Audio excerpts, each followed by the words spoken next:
Hey everyone, for this one we're going to be down on the floor for Cobra pose, but I want to tell you a couple of things first. It's real important in Cobra pose that your neck does not crunch back, and when you do that it compresses your cervical vertebrae, the upper part of your spine there, and it can cause more stress and tension in the body than what we're trying to alleviate. That's one thing.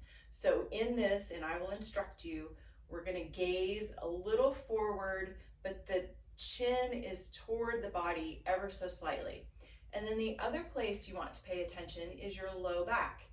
This is a little bit of a back bend. Well, it is a back bend. And in that, your low back can also compress. But what we want to focus on is the front of the body. So that belly is drawing in and up, so it's supporting your low back, and then we're going to bend gently and come up. So I'll show you what I mean. I'm going to come down on your belly, and first I want you to extend the legs, big toes on the mat, and just gently press the tops of the feet into the mat. This might lift your thighs, and that's fine. You're engaging those legs. And then draw the belly in toward the spine, up toward the heart as you lift the shoulders, hands, and head.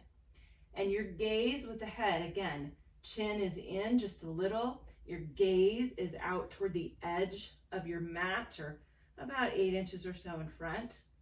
You're just going to hover, and then exhale, lower down. Stack the hands one on top of the other, forehead on those hands, and let your hips rock back and forth. This will release that low back. And then we're going to go up again. So come into stillness, bring those hands back, this time by the shoulders, upper part of the chest. Engage those feet, so drawing or pressing the tops of the feet into the mat, quadriceps come off the mat, and then draw that belly in toward the spine, up toward the heart. That's going to propel you to lift the torso. This time, hands stay on the mat. Gaze is still about 8 inches or so. And this is known as low cobra. And then we're going to exhale, come back down, stack those hands, rock the hips.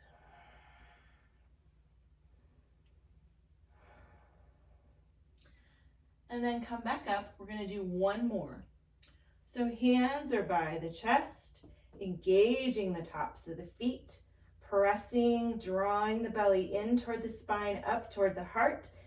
Inhale as you press up, and you can lengthen the arms a little more, lifting that chest a little more, engaging your lats, the lower, or just below the shoulder blades, engaging the muscles between the shoulder blades, and looking a little further out in front of the mat. And then exhale, lower down, stack those hands, rock the hips.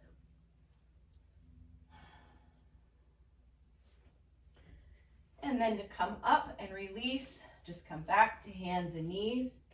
You can stay here for a couple of breaths. Let your body equalize, or let your spine equalize. Now, if you're working on this at home, again, 3 to 5 breaths for each position. Really focus on engaging that low belly. That belly is drawing in and up, and that movement propels the torso to lift. And then the shoulder blades are coming together toward the spine on your back, and a little bit down toward the waist.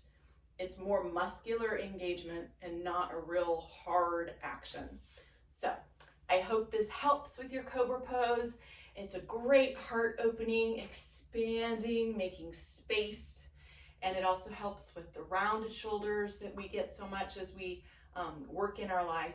So hope this brings you a little bit of relief, and I will see you next time.